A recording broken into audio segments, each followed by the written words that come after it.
The United Nations is doing a lot to the extent that things are getting done in trying to facilitate better outcomes in this horrible war.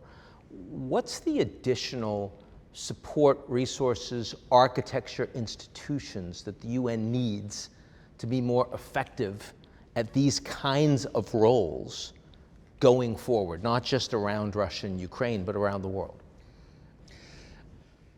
Well, the geopolitical divide that exists today creates an environment in which every middle-sized power feels that it can do whatever it wants because there is full impunity. Nothing will happen. The capacity of deterrence that would exist if the whole powers with the Security Council would be able to say this cannot be done is not there. So we see a multiplication of small conflicts with different kinds of actors, and each one of them not paying any attention to what the Security Council decides or even what are the positions of the superpowers, because they can play with the divisions among the superpowers. And this makes the system of security governance in the world today largely bankrupted. And we need to do everything we can to, sooner rather than later, restore some capacity to be able to have mediation working and to make people understand that if they misbehave, they will be punished. NATO is stronger today than it was a year ago. It's expanded its capabilities. It's getting more resources. It's added 2 members.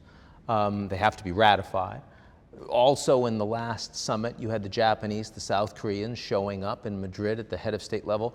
Is that, it's not global, but it is a lot of powerful countries around the world. Do you see an expanded and maybe even more global NATO as part of a solution? Is it a useful step, or is it more problematic given how divided the world is geopolitically? No, it is one element that is there, but obviously in a divided world, it is on one side. And the question is how to create the mechanisms of dialogue between the different sides. The Russian invasion of the Ukraine has changed what looked like a new trend for the balance of power in the world. And the new trend for the balance of power in the world was essentially between the US and its allies and China, with a growing influence in the developing world. What you have many times written that it was a G2 that led to a G0.